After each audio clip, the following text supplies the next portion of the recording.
como você está? Bom dia a Bom todos. dia, minha querida, tudo bem? Tudo bem, graças ao bondoso Deus. Amém. Como foi o seu sábado, Michele? Foi abençoado com a Amém. família, na igreja, né. É uma Você bênção termos o privilégio de guardar o santo sábado do Senhor. sim, você tem filhos? Tenho um filho de 5 Ai, anos, o Miguel. que maravilha. Michele, tem sido uma bênção a sua presença aqui, Deus tem te usado. Essas questões mentais, elas são, assim, não gostaria que fosse, mas parece que está muito comum, né? As Sim, ansiedades, as angústias, depressões, e parece que todo mundo vai se acostumando, e você tá nos mostrando que nós não podemos nos acostumar com isso, achar que está tudo normal.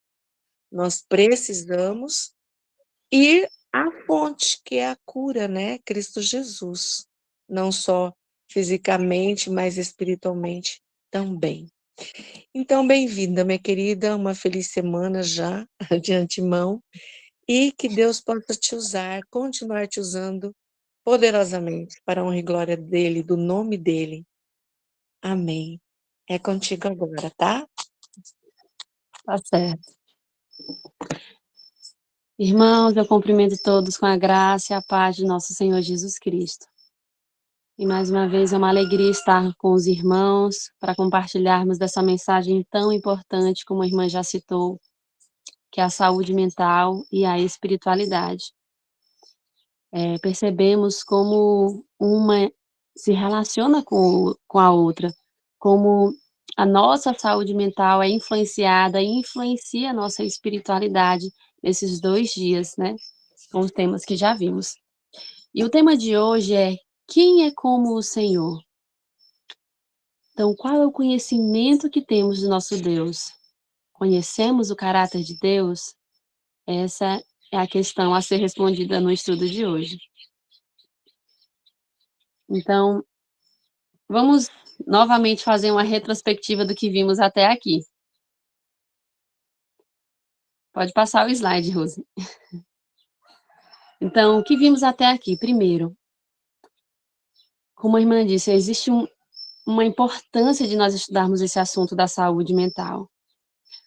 Não podemos negar. Volta, acho que você passou. Isso, pronto. Então, vimos como tem crescido casos, né, os casos de forma bem perceptível a todos nós, os casos de saúde mental, né, quadro de saúde mental, de transtornos, e isso tem chamado a atenção, tem, gerado preocupação em nós como povo de Deus.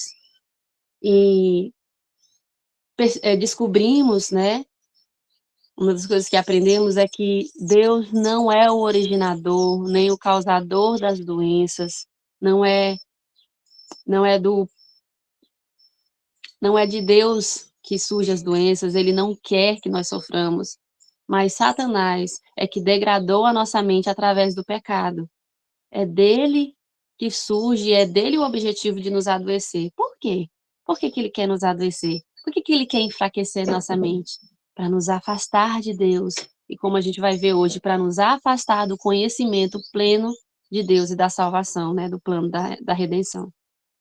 Então, olha o que o Espírito de Profecia nos diz, né, lá em Mente, Caráter e Personalidade, página 59.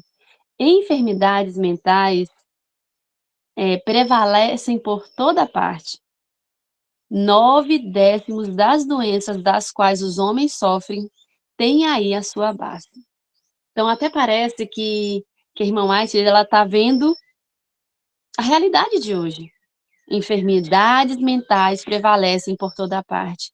Irmãos, eh, quanto mais olhamos ao nosso redor, são pessoas sofrendo de ansiedade, de depressão, de transtornos de personalidade, né, borderline. Hoje em dia tem se crescido muito os pensamentos suicidas, crianças, adolescentes têm tirado a própria vida. A gente vê Adolescentes, por exemplo, de um caso recente de 14 anos, que tem toda uma vida pela frente, vida, saúde, mas que tem adoecido mentalmente, né? E o interessante notar nesse texto é que de 10 casos, 9 doenças, e aqui não está falando só das doenças mentais, aqui está falando de todas as doenças, de 10 doenças, irmãos, 9 se iniciam, ou seja, tem uma base ali em fatores mentais, psicológicos, emocionais. Isso já é sabido, já é conhecido pela ciência, que várias doenças físicas têm relação com fatores emocionais, né. E ela diz também, né, o Espírito de Profecia, lá em Ciência do Bom Viver, que muitos morrem de doenças de origem inteiramente imaginária. Vou dar um exemplo para vocês, irmãos, porque como assim? A doença, ela não existe, ela é imaginária? Não, a doença, ela passa a existir, mas a origem dela é totalmente imaginária, não é de uma intervenção exterior, algumas sim, né, mas muitas doenças, não é por conta de algo que acontece exteriormente, organicamente, mas que acontece dentro da pessoa, né, na sua mente. Então, vou dar um exemplo em relação à ansiedade. É muito comum em quadros de transtorno de ansiedade, quando a pessoa tem um ataque de pânico, ela ter sintomas muito fortes e ela associar e ela acreditar que está tendo um ataque cardíaco, que está tendo algum problema cardíaco e procurar inclusive médicos, fazer exames e constatar que não tem nenhuma origem orgânica. E quando isso se torna crônico, irmãos, quando anos nós passamos sofrendo, por questões emocionais, pode sim desencadear alguma doença física. E hoje, como eu disse, já se sabe que tem relação cânceres, né, o surgimento de câncer em virtude de problemas emocionais. Nós estamos agora no Outubro Rosa e nós mulheres somos muito suscetíveis emocionalmente. Nós temos uma sensibilidade emocional maior que os homens. Então, nós precisamos cuidar da nossa saúde mental, porque o aparecimento de cistos e o desenvolvimento de tumores pode sim estar relacionado com a nossa percepção, com a forma que nós sentimos e reagimos emocionalmente às situações da vida. Então, pessoas, por exemplo, que têm dificuldade de perdoar, que guardam rancor, que têm uma perspectiva negativa, sempre negativa da vida, isso pode acarretar com o tempo em transtornos e doenças físicas de fato. Por exemplo, já existe relação. Como assim já existe relação? Vamos lembrar dos fatores de risco que estudamos na sexta, né? Não existe relação, ou seja, nos quadros analisados, nas pesquisas feitas, eles apontam como um fator comum, por exemplo, de pessoas que têm, doenças autoimunes, então questões emocionais, está relacionado, e assim como outros diversos transtornos, eh, quer seja do trato digestório. Então existem, não estou dizendo que todas as vezes é por fatores, mas existe muitos casos que a origem é inteiramente imaginária, né, surge ali da mente. Eu lembro que quando atendi alguns casos de ansiedade, os familiares chegavam a mim e me perguntavam: "Mas a pessoa está sentindo mesmo? Porque foi feito exames, não deu nada". E e relata, né, a pessoa relata dores, incômodos, e eu falei, né: "Não, ele está realmente sentindo, a origem é imaginária, mas de fato a pessoa sente aquela dor". Então, muitas vezes, irmãos, não temos quadros sérios de transtornos, mas pode-se, desencadear essas doenças físicas também, e a gente vê que isso também está se alastrando.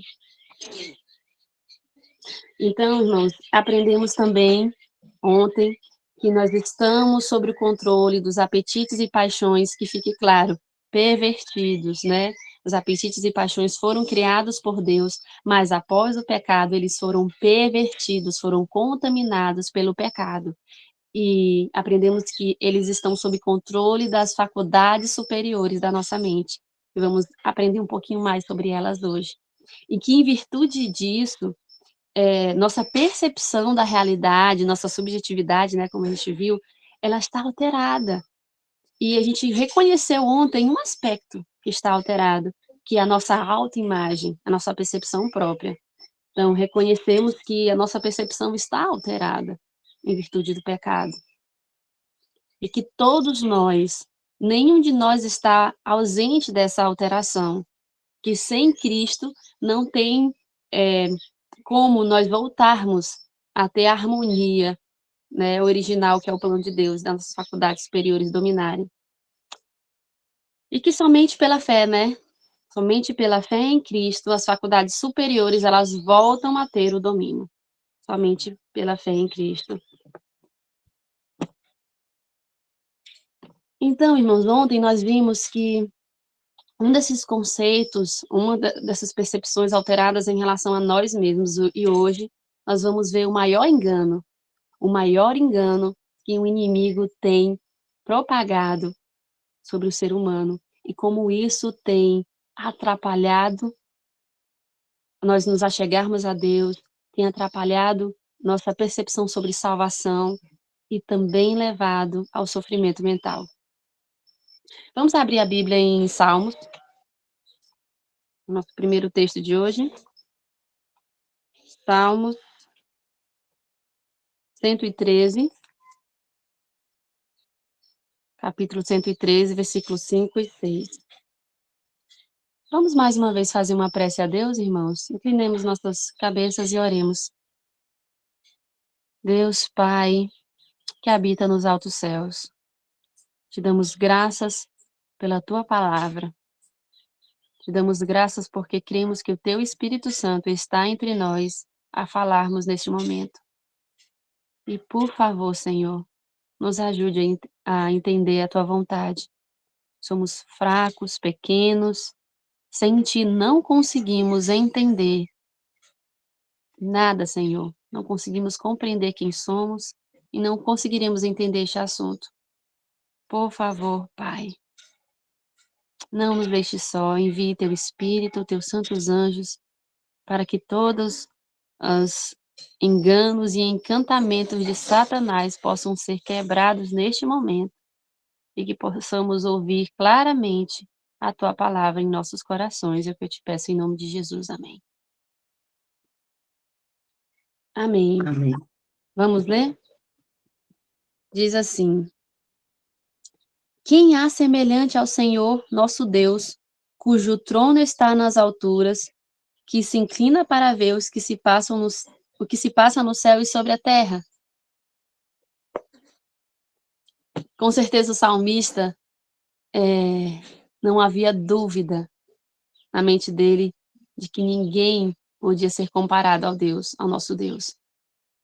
Ele fez essa pergunta, vamos assim dizer, retórica, para expressar tudo o que tinha no seu ser, na sua mente, de que Deus não pode ser comparado, e expressar toda gratidão e reverência que ele tinha ao Deus do céu, pelo conhecimento que ele tinha desse Deus.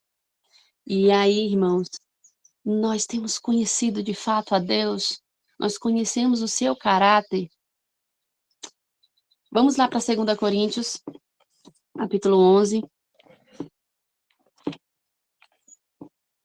versículo 3. Diz assim: Mas receio que, assim como a serpente enganou Eva com a sua astúcia, assim também seja corrompida a vossa mente, e se aparte da simplicidade e pureza devidas a Cristo.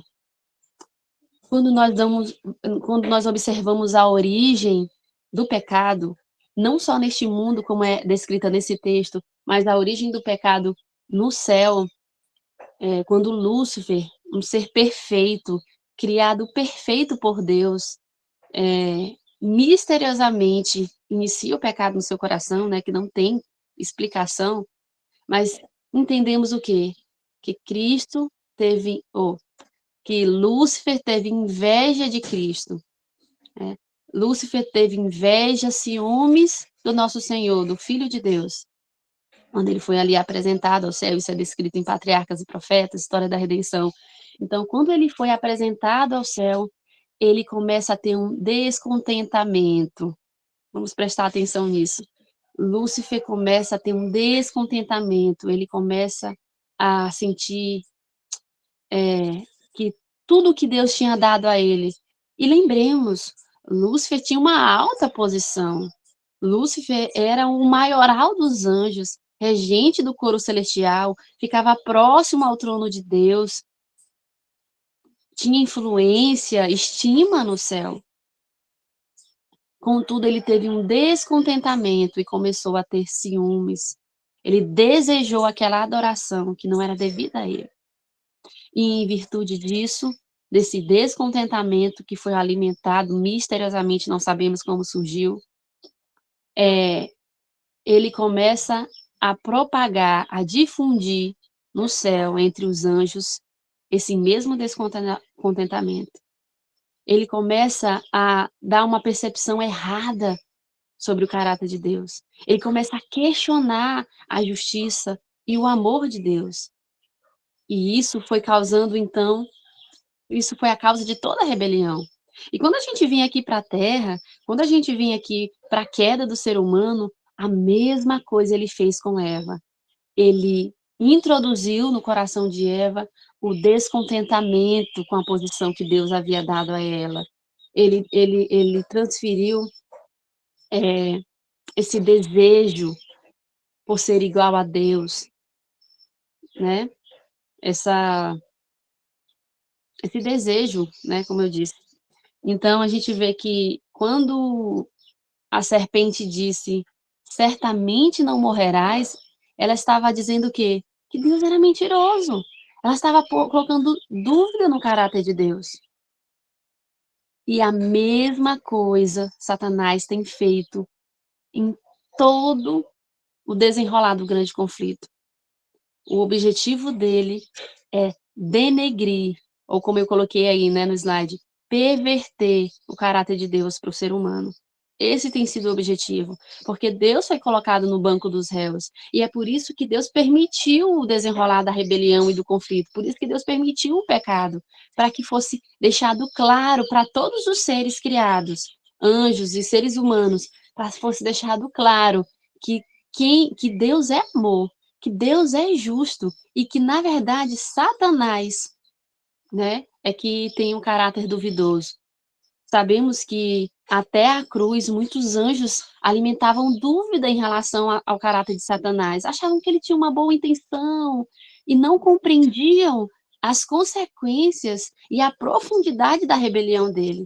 Mas com o desenrolar de toda a história e com todo o sofrimento que o pecado trouxe ao ser humano e que Satanás afligiu a Cristo ali, foi percebido quem de fato estava certo, quem de fato é justo nessa história. Então, olha o que a irmã White comenta em Fé e Obras. O entendimento do povo de Deus tem sido enebrecido, pois Satanás tem representado erradamente o caráter de Deus. Nosso bom e gracioso Senhor tem sido apresentado perante o povo revestido dos atributos de Satanás. Muito forte, né, irmãos? E homens e mulheres que têm estado à procura da verdade por tanto tempo têm olhado a Deus através de um falso prisma, que é difícil escapar de seus olhos, a nuvem que obscurece a sua glória. Muitos têm vivido uma atmosfera de dúvida e parece quase impossível lançar em mão da esperança que no Evangelho de Cristo lhe é apresentada.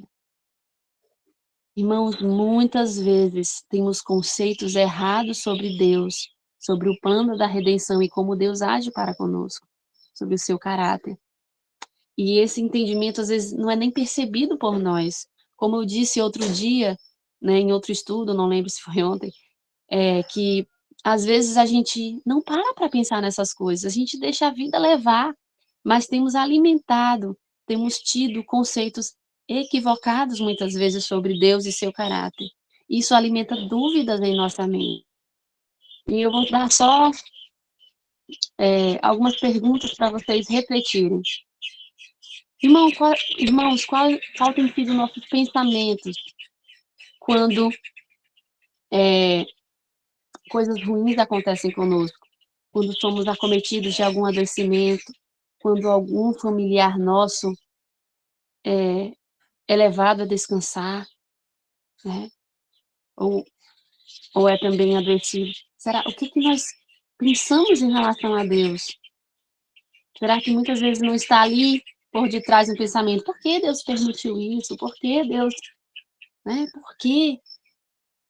Quando pecamos, irmãos, qual tem sido o nosso pensamento em relação a Deus? Será que pensamos que Deus nos abandonou?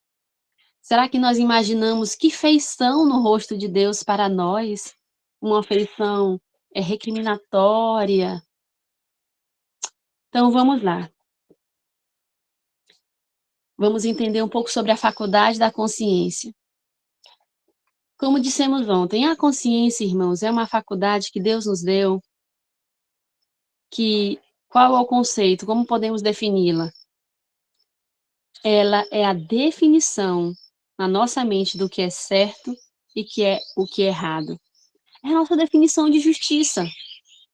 Então, é na consciência que está todas as nossas definições e nossos conceitos bases. E como eu disse, ela não articula conosco. Quem articula é a razão. A consciência apenas nos aponta. Então, a gente vê isso lá em Provérbios 23:7. Vou ler de forma mais rápida, né, por conta do tempo. Provérbios 23:7 diz: porque como imagina em sua alma, assim ele é.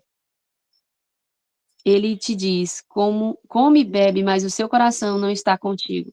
Então, assim como nós pensamos, assim nós somos. Os nossos conceitos nos definem. Então, nós precisamos avaliar os nossos conceitos. Vamos para Mateus agora, Mateus 6, versículo 22.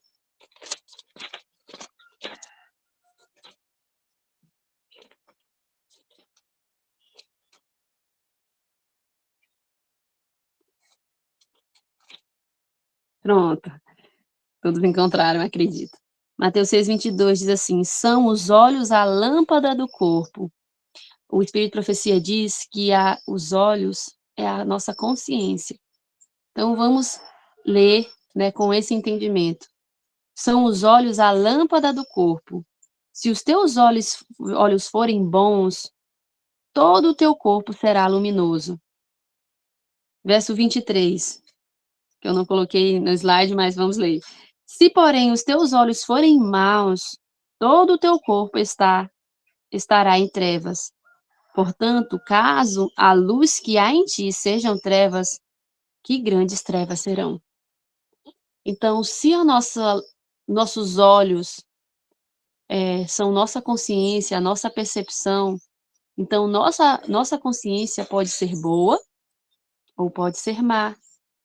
Ela pode ser esclarecida ou ela pode estar deturpada, como eu falei inicialmente, né?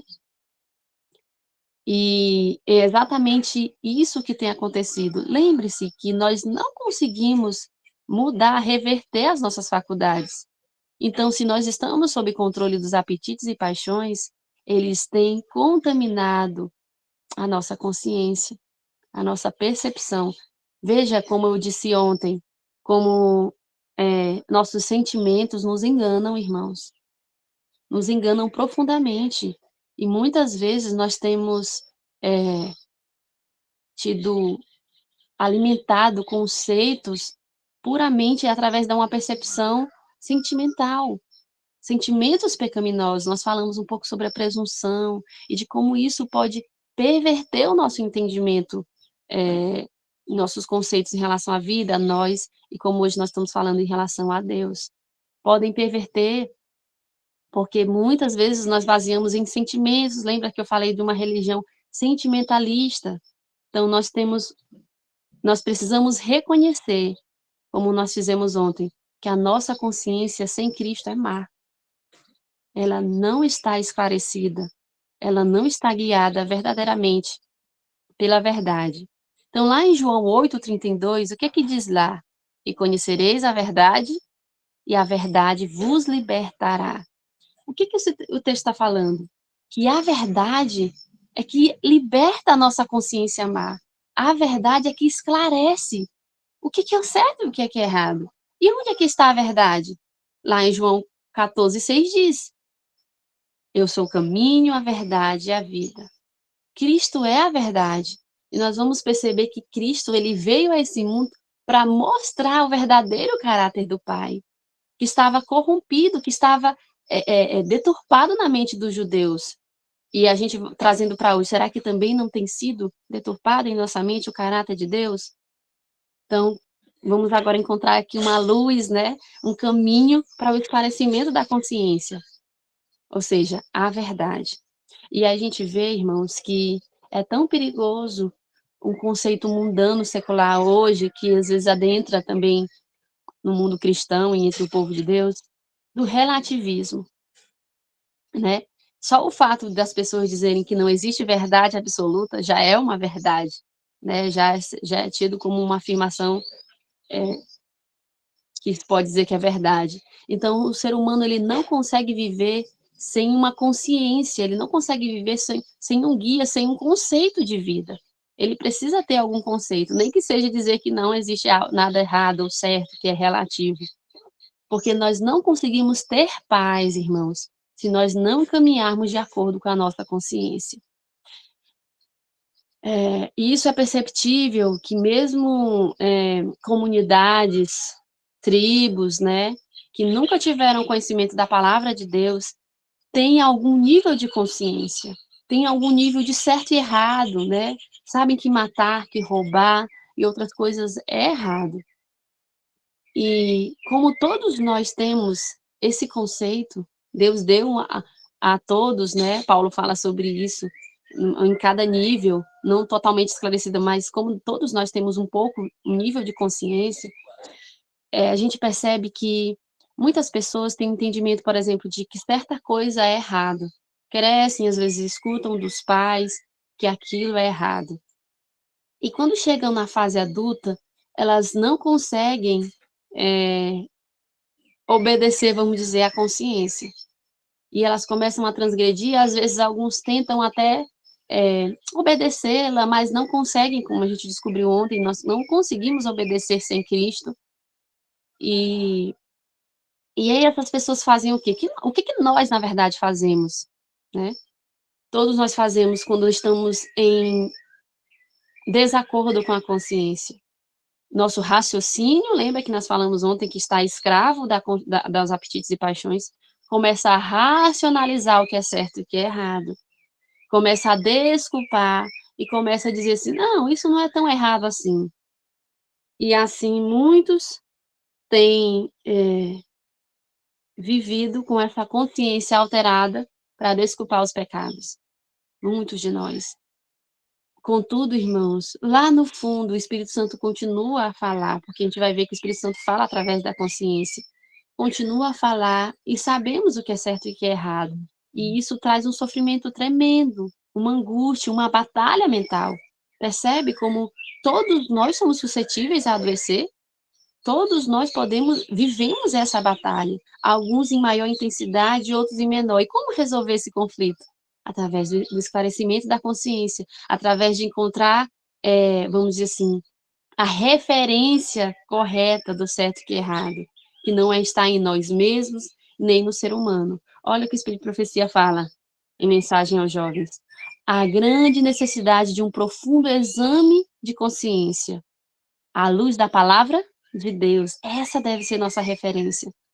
Que cada um faça a pergunta: sou correto ou corrupto de coração? Já descobrimos isso ontem, né? Estou renascido em Cristo ou tenho ainda coração carnal com nova roupagem exterior? Olha, como eu disse ontem, como nós enganamos a nós mesmos, às vezes com uma roupagem de justiça, com comportamentos aparentemente corretos, mas com coração corrompido. Apresentem-se ante ao tribunal de Deus e vejam se a luz divina possuem qualquer pecado secreto, qualquer maldade, qualquer ídolo que não sacrificaram ainda. Orem, sim, orem como nunca antes oraram, para que não sejam iludidos pelos artifícios de Satanás, como a gente está falando aqui. Esse engano que viola a nossa consciência, para que não se entreguem a um espírito irrefletido. Descuidado, Ivan. Acho que não necessita mais de comentário. Então, agora nós vamos analisar a nossa consciência através de uma história bíblica, que está lá em João 9. Vamos abrir lá, eu preciso agora que nós possamos abrir. Lá nós vamos ver a história do cego de nascença. Comentamos um pouco sobre isso no primeiro dia, mas vamos aprofundar mais. O cego de nascença. Nasceu cego. Vamos ler, então, João 9, e vamos ler alguns textos para entendermos a história, relembrarmos. Aspectos importantes para... Nós vamos aqui, irmãos, analisar a consciência desses personagens e aplicar em nossa vida. A partir do versículo 1. Caminhando Jesus viu um homem cego de nascença, e seus discípulos perguntaram: Mestre, quem pecou, este ou seus pais, para que nasceste cego? Versículo 3. Respondeu Jesus: Nem ele pecou, nem seus pais, mas foi para que se manifestem nele as obras de Deus. Então, aqui nós percebemos um conceito equivocado dos discípulos, mas que nós vamos atribuir agora ao cego, porque esse mesmo conceito era do cego. Então, Jesus quis combater esse conceito errado, de que, como a gente viu inicialmente, não, Deus não é o originador da doença. Né? Lembrando disso, vamos comentar um pouco mais. Agora vamos para o versículo 13. Antes da gente ler o 13, só relembrar. Então, o que aconteceu depois disso? Jesus foi até o cego, cuspiu no barro, fez uma lama, aplicou-lhe sobre os olhos e pediu para que ele fosse lavar no tanque de Siloé. E assim ele foi e passou a ver. Então, após isso, as pessoas ficaram maravilhadas com o que aconteceu, né? E levaram esse cego aos fariseus, aos líderes da época. Então, vamos analisar aqui a consciência dos fariseus e depois dos pais do cego, né? A partir do versículo 13. Levaram, pois, aos fariseus o que dantes fora cego. E era sábado o dia em que Jesus fez o lodo e lhe abriu os olhos. Então os fariseus, por sua vez, lhe perguntaram como chegar a ver. Ao que lhes respondeu: aplicou o lodo aos meus olhos, lavei-me e estou vendo. Versículo 16. Por isso alguns dos fariseus diziam: este homem não é de Deus, porque não guarda o sábado. Diziam outros: como pode um homem pecador fazer tamanhos sinais? E houve dissensão entre eles. Ou seja, havia duas consciências ali entre os fariseus, mas o que predominou foi a da incredulidade. Vocês percebem? Que eles não queriam crer em Cristo. Então, percebemos agora a consciência dos fariseus. Agora vamos continuar lendo os versículos. No versículo 17, de novo perguntaram ao cego: que dizes tu a respeito dele, visto que te abriu os olhos? Que é profeta, respondeu ele. Que é profeta, respondeu ele. Verso 18. Não acreditaram os judeus que ele fora cego e que agora via, enquanto não lhe chamaram os pais. Vamos observar aqui os pais, né? Então os pais responderam, verso 20. Sabemos que este é nosso filho e que nasceu cego, verso 21. Mas não sabemos como vê agora, ou quem lhe abriu os olhos. Também não sabemos. Perguntai a ele, idade tem, falará de si mesmo. Versículo 22. Isso disseram seus pais porque estavam com medo dos judeus, pois estes já haviam assentado que se alguém confessasse ser Jesus o Filho, fosse expulso da sinagoga. Então, observamos aqui a consciência do cego, a consciência dos fariseus e dos pais deles. Então, eram consciências violadas. Pode passar, viu, Rosa? Então, quais eram os conceitos, né, dessas consciências? Então, do cego, como já vimos, o cego, ele acreditava que a doença era uma condenação direta de Deus. E esse conceito o levava a ter uma visão distorcida do caráter de Deus, como um Deus vingativo, como um Deus arbitrário. E isso fica claro no versículo 34, se você ainda tiver com a Bíblia aberta, diz assim: Mas eles retrucaram, os fariseus: Tu és nascido todo em pecado e nos ensinas a nós? E os expulsaram. Então, essa era a concepção não só dos cegos, irmãos, mas de todo o povo de Deus e dos fariseus também, em de que a doença, o sofrimento, né, de uma doença era como uma condenação. A pessoa era considerada pecadora e era mal vista por Deus, assim como eles falaram aqui.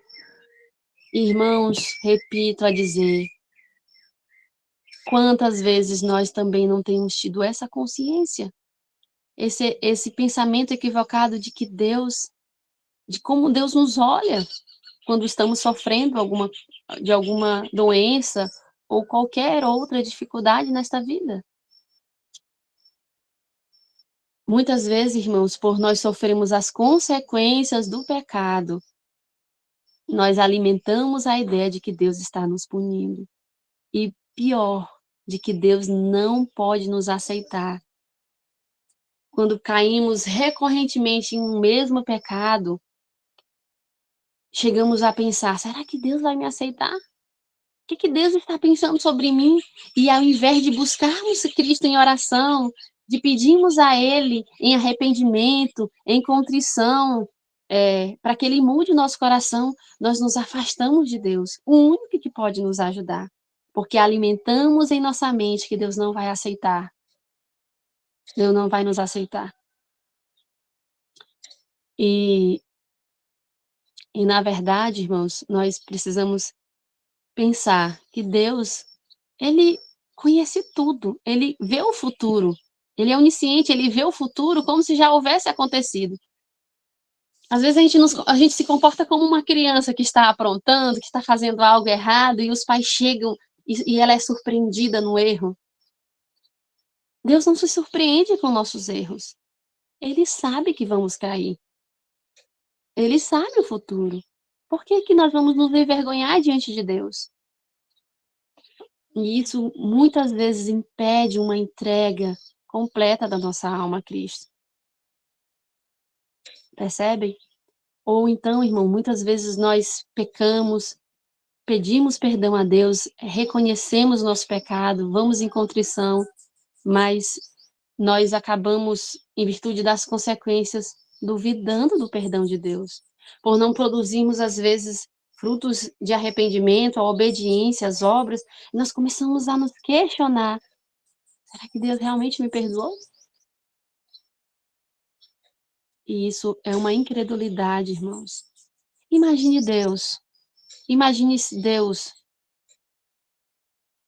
Vamos colocar uma situação nossa para vocês imaginarem, vocês perceberem isso.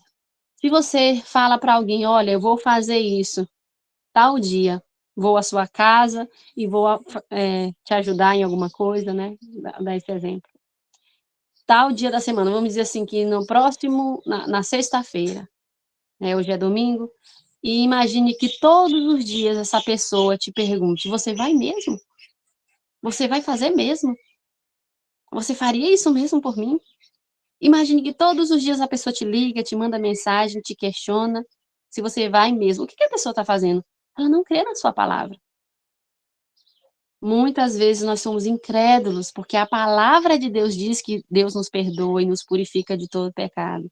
E aí, depois de havermos pedido perdão, depois de passarmos por esse processo, quando o inimigo ou nossa própria consciência, consciência má, nos traz a lembrança de um pecado passado, o que a gente faz? Nós vamos novamente pedir perdão a Deus. Nós não temos crido no perdão de Deus. Eu achei muito interessante o relato do Roger Morneau, não sei quantos conhecem, né, ele escreveu aquele livro Viagem ao Sobrenatural, Respostas Incríveis à Oração, e ele conta, no seu relato sobre a questão dos anjos, cuidado com os anjos, que uma pessoa que era atormentada por anjos maus do inimigo, né, por espíritos demoníacos, ela havia cometido pecados terríveis. Ela havia matado 2 pessoas por influência desses anjos, uma família. E ela foi presa, e aí ela se encontrou, né, teve esse encontro através de cartas na época, com o Roger Morneau, e ela pôde se arrepender e encontrar em Cristo o perdão. Então, que se para ela houve perdão, né, e o interessante é que ele depois perguntava para ela: "E aí, os espíritos ainda a incomodam? Eles ainda fazem aquelas manifestações, né, de objetos, acordam durante a noite", esse tipo de coisa. E ela disse assim: "Não, tem diminuído, né, tem parado". Aí certo dia ela disse assim: "Mas às vezes voltam", ela mandou outra carta, disse: "Mas às vezes volta, eles voltam a me incomodar". E ele disse que o Espírito Santo revelou que é porque quando o inimigo e a nossa própria consciência apontava aqueles mesmos pecados que ela já havia pedido perdão, ela ia e pedia perdão novamente.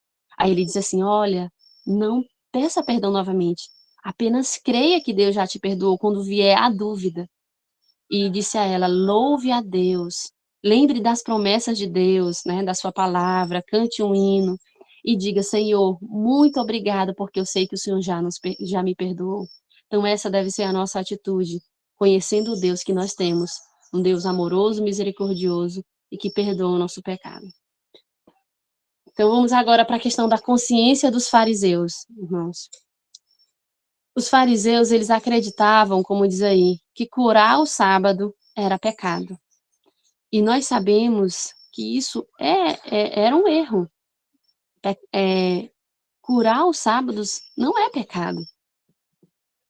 Jesus deixou claro isso. E mas por que que eles tinham esse pensamento tão estrito em relação às ordenanças, às regras, né? A gente sabe que não só isso, mas eles criaram tantas regras em relação ao sábado e outras questões também da vida, né, do cotidiano. Porque por trás disso, irmãos, e é isso que a gente precisa observar no nosso próprio coração, por trás dessa crença equivocada, eles acreditavam que a obediência deles era a condição para o favor de Deus. E o favor de Deus, por que que eles queriam? Qual era o objetivo deles? Eles queriam o favor de Deus, como diz assim, para libertá-los do jugo romano. Então, o que que eles acreditavam? Eles estavam sendo oprimidos por Roma simplesmente porque eles tinham pecado. É claro que existe uma verdade aí por trás, né? Sofremos em virtude do pecado, como vimos inicialmente. Mas eles acreditavam que eles conseguiriam o favor de Deus pela própria obediência. Então, quando alguém pecava, eles começavam a restringir aquelas pessoas, eles começavam a julgar e criaram tantas leis, porque eles achavam que a obediência é que era o requisito. E nós vemos que Cristo quebrou isso, esse conceito errado. Nós só podemos ter o favor de Deus através da fé em Cristo. E a obediência não é uma condição, mas é uma consequência de estarmos em Cristo, porque só através dele podemos obedecer a sua palavra e andar segundo a sua vontade. E, irmãos, isso também tem sido um problema hoje. Eu vejo por minha vida. Muitas vezes eu oprimi minha própria consciência, acreditando, me focando tanto no pecado. Eu preciso fazer isso, eu preciso fazer aquilo, eu preciso, sabe? Me focava tanto em regras que houve um período que eu me angustiei. Será que eu estou realmente guardando o sábado? O sábado é o dia do Senhor, mas eu não posso fazer isso, eu não posso fazer aquilo. E eu cheguei a um extremo, e eu falo isso porque eu já vi que não só eu passei por isso. Não só eu afirmei tais coisas. Que, por exemplo, eu me sentia mal em ajudar alguém no sábado, porque para ajudar essa pessoa no sábado, talvez eu precisei fazer uma compra, e mesmo sabendo que fazer o bem é lícito, mas minha consciência me acusava, entende? E eu começava a racionalizar e dizer assim: "Não, mas eu podia ter feito a compra durante a semana. Não, mas a gente precisa se planejar, a gente tem 6 dias, a gente pode ajudar as pessoas em 6 dias". Olha como nós temos oprimido nossa própria consciência, e muitas vezes julgamos e condenamos as pessoas por qualquer comportamento durante o sábado, sem entender realmente o que está acontecendo, né? Qual a intenção da pessoa em relação àquilo. Mesmo que seja algo lícito, nós muitas vezes oprimimos nossa consciência por conceitos parecidos com os dos judeus. Não, eu preciso obedecer. E tiramos os olhos de Cristo. E esse entendimento errado, como você vê aí, né, vem de outros conceitos. Qual era o outro conceito que tinha lá? Eles não entendiam o objetivo de Deus em relação ao povo de Deus, ao povo de Israel. Eles achavam que o objetivo de Deus era a prosperidade terrena. Eles queriam ser novamente, vamos dizer, a cabeça das nações, né? Que cumprisse neles aquilo que foi dito a Abraão, que eles achavam que era prosperidade terrena, domínio terreno, um reino deste mundo. E com esses conceitos equivocados, eles também acreditavam que Deus era um Deus vingativo, que punia severamente o pecado, um Deus arbitrário, assim como eles acreditavam. Percebem como a nossa própria justiça, muitas vezes a nossa própria justiça é confundida com a justiça de Deus? E quando nós achamos que algo é certo, pensamos que Deus também pensa assim, age assim como nós? Isso fica claro lá em Marcos 2:16, o pensamento dos judeus, né? Fica claro nesse trecho, como eles tinham uma visão em relação aos pecadores, e achava que Deus tinha essa visão também, né? Pode voltar, Rose. João 2:16. Diz assim: os escribas dos fariseus, vendo Jesus, né, comer em companhia dos pecadores e publicanos, perguntavam aos discípulos dele: por que come ele com publicanos e pecadores? Ele achava que ele não podia comer, que isso ia contaminar, né? E por fim, vamos para a consciência dos pais do cego. Pode voltar, Rose. Ainda não. Vamos para a consciência dos pais dos cegos. Então, o que aconteceu ali? Eles não creram no cego, né? No que antes era cego, e chamaram os pais. E eles disseram assim: não, nós não sabemos. Eles sabiam que havia sido Cristo que tinha curado. Mas por que eles disseram aquilo? O texto diz: porque eles tiveram medo, os fariseus. Então, o que eles acreditavam? Qual era o conceito equivocado deles? Todo o entendimento sobre salvação, eles achavam que pertenciam aos líderes. Então, eles depositavam uma confiança cega nos líderes. Será que isso não tem acontecido hoje, irmãos? Será que nós não temos submetido a nossa consciência à consciência de outras pessoas? Será que nós não temos depositado a nossa confiança em seres humanos? Isso não só no cristianismo, não só em relação aos pastores. Muitas vezes a gente diz assim: as pessoas só vão atrás do que os pastores falam. Não, muitas vezes nós temos submetido a nossa consciência a qualquer pessoa, a um ente querido, ao esposo, ao cônjuge, aos pais, a um irmão que nós consideramos muito, e ao considerarmos tanto essa pessoa como alguém de Deus, podemos estar sendo guiados de forma errada, porque se a pessoa está com uma consciência má, ela vai te levar também a ter uma compreensão errada da palavra de Deus, da verdade, do caráter de Deus e de nós mesmos. Percebe como nós mesmos às vezes submetemos a nossa consciência a outros? Quando escutamos apenas sermões, sem termos o nosso estudo individual, podemos estar submetendo a nossa consciência a outras pessoas. E, além disso, eles associavam que a aprovação ou rejeição de Deus correspondia à dos líderes naquele período. Então, eles associavam o caráter de Deus ao caráter dos líderes, ou ao caráter da pessoa que você submete à sua consciência. Então, é uma questão muito importante, a da liberdade da consciência, que nós precisamos ter uma consciência individual e não regida por outras pessoas, porque o ser humano é falho, porque o ser humano pode cair, porque por mais que em algum período Deus dê revelação a um homem ou uma mulher de Deus, essa pessoa é passível a falhas, ela não está inatingível ou inabalável, não significa que ela nunca possa errar. Até o Espírito, a irmã White fala que houve momentos que ela se equivocou, mas Deus via e a corrigia. Então, nós podemos crer nela e nos profetas bíblicos, porque Deus se revelava claramente e mostrava até mesmo quando ela estava errada. O interessante que eu vejo é que a irmã White, ela diz que às vezes ela não lia muito o que outras pessoas falavam, porque ela queria ter uma consciência dela mesma, e depois do esclarecimento próprio que ela ia ler, que ela ia, para que ninguém dissesse que ela estava seguindo a consciência, ainda acusaram ela muitas vezes de ela estar seguindo a consciência de outras pessoas, né, sendo levada, induzida por outras pessoas. Então, é algo muito perigoso nós submetermos a nossa consciência a outras pessoas. E isso, vamos ler lá em 2 Timóteo 4. Vamos ver isso lá em 2 Timóteo.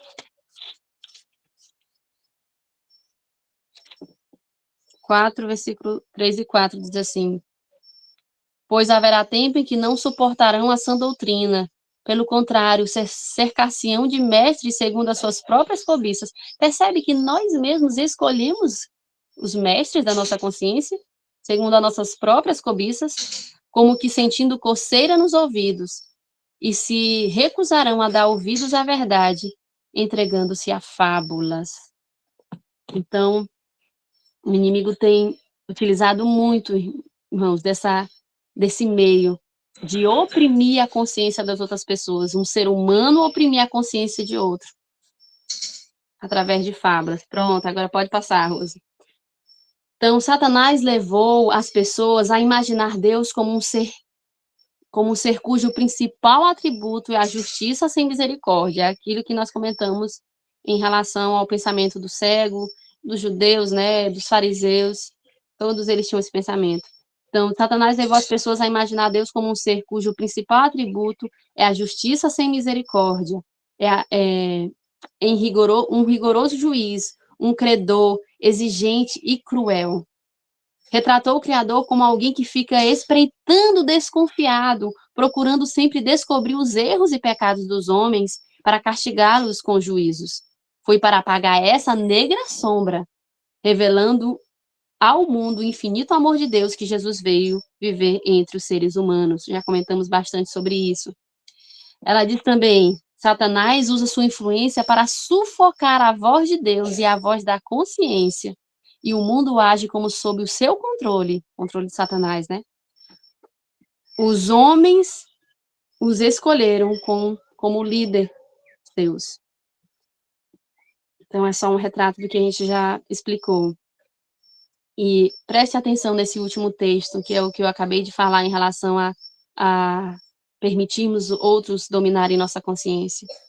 A consciência violada torna-se um tirano sobre outras consciências. Então, irmãos, quando nós temos a nossa própria consciência violada, ou seja, quando nós temos uma percepção errada sobre Deus, sobre a sua palavra, inevitavelmente a gente vai querer oprimir a consciência das outras pessoas. A gente fica numa busca de outro, de querer que o outro pense igual a mim, de querer oprimir com palavras, argumentos, raciocínios. Então, quando nós ficamos buscando ser consciência para outras pessoas, é um alerta, irmãos. Muitas vezes nós temos uma busca, uma angústia até, de querer ser consciência para as outras pessoas. Nós não conseguimos ver outros no erro. A gente avisa, mas a gente não se contenta só em avisar. A gente quer convencer os outros. A gente não consegue dar liberdade de consciência às pessoas. E eu tenho vivido isso nos meus atendimentos, de que muitas vezes as pessoas escolhem não crer dessa forma, não crer, não acreditar na verdade, aquilo que eu tenho esclarecido: olha, você tem adoecido por isso, e a pessoa disse: não. E o que eu posso fazer? Eu posso forçar a consciência? Jamais, meus irmãos. Deus não força a nossa consciência. Eu costumo pensar assim e sempre dizer: Jesus, ele tentou esclarecer a consciência do jovem rico, mas ele não foi atrás dele quando ele foi embora. Ele deixou ele ir. Ele deixou livre. E muitas vezes a gente se angustia porque a gente quer ser consciência das outras pessoas, a gente não aguenta ver as pessoas no erro. e a gente quer, por força, mas a Bíblia fala que não é nem por força, nem por poder, mas pelo Espírito. A gente, às vezes, até atrapalha o trabalho do Espírito Santo, irmãos, forçando a consciência das pessoas. Então, irmãos, como possuir uma boa consciência? Como vimos, nós temos uma consciência má, corrompida. E agora, como reverter isso? Então, como nós vimos até aqui, nesses 3 dias de estudo, através do reconhecimento, arrependimento e conversão. Mas quem faz isso em nós? Nós conseguimos produzir arrependimento por nós mesmos? Toda essa obra o Espírito Santo faz, como já vimos, né? Ele que nos convence do pecado, da justiça e do juízo. Então, ele está trabalhando para esclarecer a nossa consciência. E ele que faz o querer e o realizar. Como está lá em Filipenses 2:13. Então, diz assim, o Espírito de Profecia, seu caráter precisa ser transformado antes de ele ter boa consciência.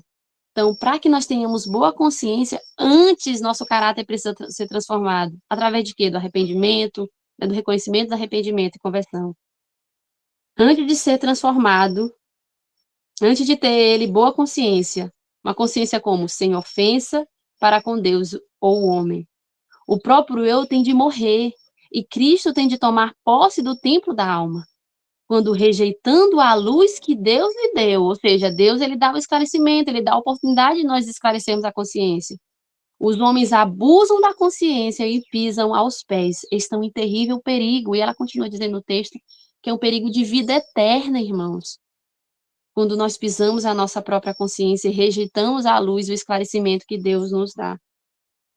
Então, a única forma é nós entregando a entrega do nosso ser a Cristo Jesus, para que ele transforme a nossa consciência. Irmãos, nada compra uma boa consciência, não é verdade? Nada compra você ter uma consciência limpa em relação a Deus. A você dormir no travesseiro com uma boa consciência, sem te acusar. E essa consciência Deus quer nos dar. Então, vamos lá. Como? Quando nós entendemos e vivemos em conformidade com a palavra de Deus. Eu peço que desligue o microfone, só para a gente não atrapalhar o ruído, alguém está com o microfone ligado. Então, lá em 2 Timóteo 3,16, fala que toda a palavra de Deus foi inspirada e que ela é útil, irmãos, para nos ensinar, para nos dar a doutrina. Então, precisamos ter como base toda a nossa vida pautada na palavra de Deus. Olha o que o Espírito de Profecia fala. Muitos têm a ideia de que a pessoa pode praticar qualquer ato que ela creia conscienciosamente estar correto. Como assim? Quantas vezes nós não dissemos ou escutamos pessoas dizendo assim, o que importa é que eu sou sincero, eu estou fazendo isso com sinceridade. Então, ela está seguindo a consciência dela e acha que está fazendo o correto. Mas a questão, porém, tem essa pessoa uma consciência bem instruída?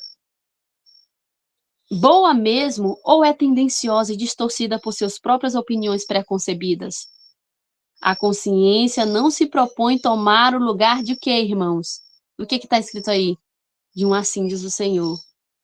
Muitas vezes seguimos a nossa consciência deturpada, má, em contradição com o claro assim diz o Senhor. E ainda dizemos assim, não, eu estou sendo sincero. Porque não queremos abrir mão de conceitos preconcebidos.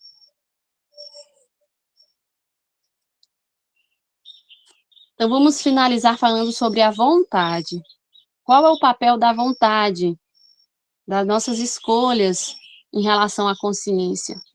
Como ela contribui, né, em relação à nossa consciência? Vamos voltar lá para João, para a nossa história de hoje, do cego, a partir do verso 35. Então, o cego foi curado, os fariseus expulsaram ele do templo, que era isso que os pais deles temiam, né, de ser expulso. E Jesus foi procurar, olha o que diz aí a partir do versículo 35 até o 41. Ouvindo Jesus que o tinham expulsado, encontrando-o, lhe perguntou: crê tu no Filho do Homem? Ele respondeu e disse: quem é, Senhor, para que eu nele creia? E Jesus lhe disse: já o tens visto, e é o que fala contigo. 38. Então afirmou ele: creio, Senhor, e o adorou. Verso 39. Prosseguiu Jesus: eu vim a este mundo para juízo, a fim de que os que não veem, vejam, e os que veem se tornem cegos.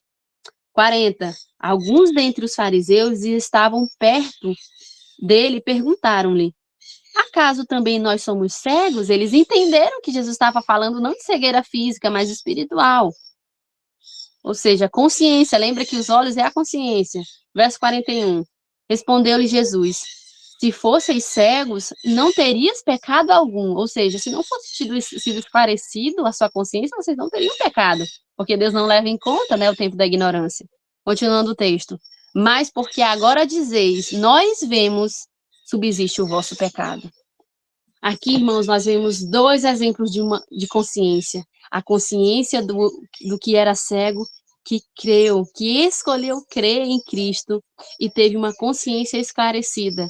E a consciência dos fariseus, que mesmo tendo a oportunidade de crer em Cristo, tendo evidências, nós vamos ver aqui, tendo evidências que Cristo era o Senhor, o Messias, eles escolheram não crer e por isso eles se tornaram cegos. A consciência deles foi se cauterizando. A Ellen White fala que algumas consciências estão como que cauterizadas a ferro e fogo. Estão cauterizadas a fogo, como se realmente pela decisão, irmãos. Olha como a nossa decisão, nossa vontade é importante. Pela decisão, nós podemos esclarecer ou não as nossas consciências, né? A partir da luz que Deus nos dá. Então, após a luz, a consciência boa, ela depende da vontade. E depende de nós escolher crer. Então, a irmã White diz assim: portanto, não é de evidência de luz e de evidência em cima de evidência o que converterá a alma. Quantas evidências o povo de Israel teve lá no deserto, desde a saída do Egito, e mesmo assim eles não creram? Quantas evidências os fariseus tiveram que Jesus era o Cristo, e mesmo assim eles ficavam indagando, questionando e duvidando no ministério dele? Então, continuando. É unicamente o agente humano aceitando a luz, despertando as energias da vontade, compreendendo e reconhecendo aquilo que ele sabe ser justiça e verdade, e assim cooperando com os serviços celestiais designados por Deus para a salvação da alma. Depende da nossa vontade. Irmãos, depende se nós queremos ou não crer naquilo. Olha o que o Espírito de Profecia diz. Eu sempre achei esse texto tremendo, e hoje eu percebo a profundidade do que ele quer dizer a nós. Espero que os irmãos compreendam também.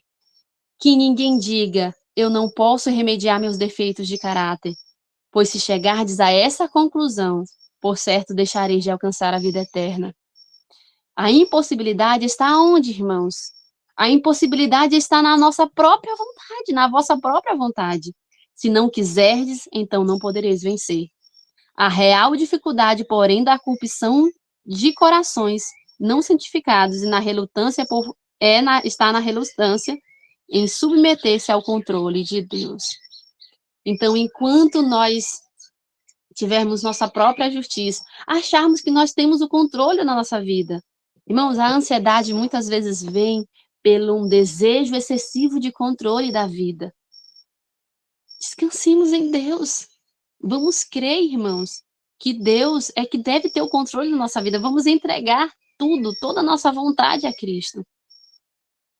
E é tão triste, irmãos, quando a pessoa tem oportunidade de luz e ela diz assim, eu não consigo crer assim, ou eu não quero crer assim, porque ela não quer abrir mão da própria vontade, é porque ela não quer abrir mão dos seus próprios apetites e paixões, não quer renunciar ao seu eu, não quer renunciar a ideias preconcebidas, provindas de uma consciência má, quando ela não quer deixar de racionalizar o próprio pecado. Quantas vezes nós temos estado presos a pecado em virtude de não aceitar crer em evidências claras da palavra de Deus? Então, nós concluímos com o texto de Romanos 12,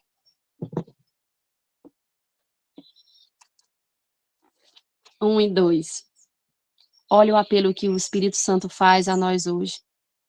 Rogo-vos, pois, irmãos, pelas misericórdias de Deus, que apresenteis o vosso corpo por sacrifício vivo, santo e agradável a Deus, que é o vosso culto racional. Paulo está dizendo aqui para nós entregarmos todo o nosso ser a Deus, entregarmos a nossa vontade ao controle de Cristo, entregarmos nossas faculdades a Ele. O verso 2, e não vos conformeis, ou seja, não crede como o mundo crê, como o inimigo quer que nós creamos, e não vos conformeis com este século, mas transformai-vos pela renovação da vossa mente, para que experimenteis qual seja a boa, agradável e perfeita vontade de Deus. Amém? Irmãos, se nós Amém. decidirmos entregar nossa vida a Ele, Ele vai transformar nossa mente, Ele vai equilibrar as nossas faculdades, e teremos paz, teremos saúde mental para ajudar outras pessoas que estão a sofrer. Deus nos deu o poder da escolha. A nós cumpre exercitá-lo. Não podemos mudar o coração. Não é pela obediência, não é por nada que fazemos, mas é pela escolha, irmãos, que nós precisamos exercitá-la. Não podemos mudar o coração, nem reger nossos pensamentos, impulsos e afeições. Não nos podemos tornar puros, aptos para o serviço de Deus, mas podemos escolher servi-lo. Podemos entregar-lhes nossa vontade. Então, Ele operará em nós o querer e o efetuar, segundo a sua aprovação. Assim, nossa natureza toda será posta sob o domínio de Cristo. Amém? Que essa possa ser nossa decisão. Está em Cristo Jesus. Oremos. Grande Deus, nosso Pai. Ó Senhor, como estamos maravilhados por conhecermos um pouco mais do Teu caráter e sabermos que tudo que Tu és está revelado em Cristo Jesus. Um Deus amoroso e justo, Senhor, na medida certa. E por conta disso, Senhor, temos ousadia de nos achegar à Tua presença, porque sabemos que por Cristo podemos nos achegar a Ti, porque Cristo é o nosso intercessor, o nosso justificador e santificador. Nos ajude a crer, Senhor. Nos ajude a escolher, a crer em Ti, em dissipar as dúvidas, Senhor, que estão em nossa mente e nosso coração. E pelo Teu poder, vencer todos os enganos de Satanás. Pelo Teu poder, quebrar todas as algemas que têm impedido a nossa consciência a conceitos equivocados do Teu caráter e da Tua obra redentora. Ó Senhor, nos perdoa, porque muitas vezes temos sido incrédulos. Nos perdoa, mas já Te agradecemos, porque cremos que o Senhor pode nos purificar de todo pecado. Ó Senhor, dá-nos a Tua vida, dá-nos a Tua vontade, para que possamos ter saúde e paz, e para que essa vida que somente há em Ti possa ser transbordada como rios de água viva às pessoas ao nosso redor que estão sofrendo de tantas enfermidades. Peço tudo isso, Senhor, não porque haja mérito em nós, mas confiando completamente nos méritos do nosso Senhor Jesus Cristo. Amém. Amém. Louvado